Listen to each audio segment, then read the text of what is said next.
सामंत साहेब त्यासोबतच मंचावर उपस्थित असलेले परभणी जिल्ह्यातील आमचे सर्व शिवसेनेचे नेते मंडळी आणि त्यासोबतच सर्व उमेदवार या ठिकाणी उपस्थित आहेत।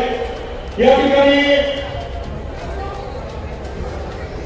ठिकाणी महानगरपालिकेच्या निवडणुकीच्या अनुषंगानं आम्ही भारतीय जनता पार्टी सोबत या ठिकाणी युतीचं या ठिकाणी आव्हान केलेलं होतं।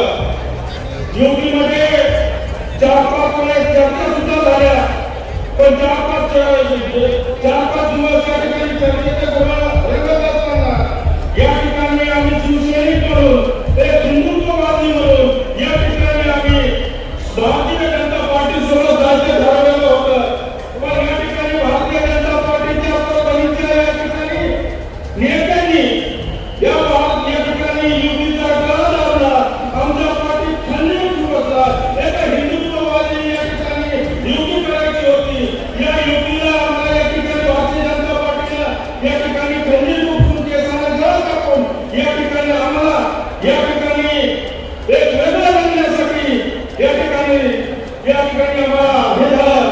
पण मी तुम्हाला सांगतो साहेब, जरी त्यांनी हिंदू या ठिकाणी युती जोडली, या ठिकाणी हिंदुत्वाला त्यांनी या ठिकाणी बदल दिले, पण मी सांगतो साहेब, हे सर्व शिवसैनिक या सर्व माता भगिनी या ठिकाणी सर्व या ठिकाणी शिवसेनेच्या मागे आहेत। मला वाटते की या ठिकाणी मला जे त्यांनी केले आणि मतदारांद्वारे आपण भारतीय जनता पार्टीला या ठिकाणी धडा शिकवूया।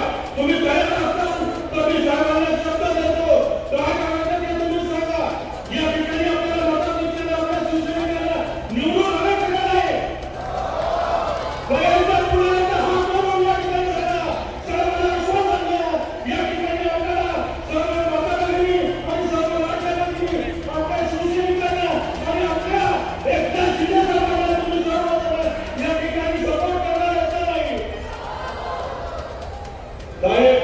हा जिल्हा म्हणजे हिंदुत्ववादी जिल्हा आहे, याची ताकद शिवसेनेची या ठिकाणी भरपूर आहे।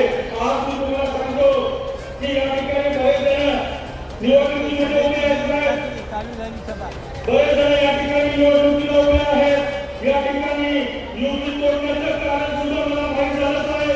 या ठिकाणी युती तोडायची याच्यासाठी की माननीय आमदार एकनाथ शिंदे साहेबांनी यावेळेस परभणीला नोव्हेंबरमध्ये आले असता त्यांना आम्ही त्या समस्या वाचून दाखवल्या।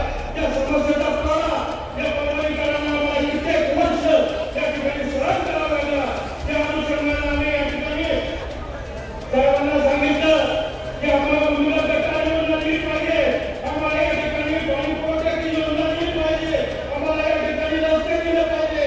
त्या अनुषंगाने या ठिकाणी 600 कोटी रुपये साहेबांनी आपल्याला दिले।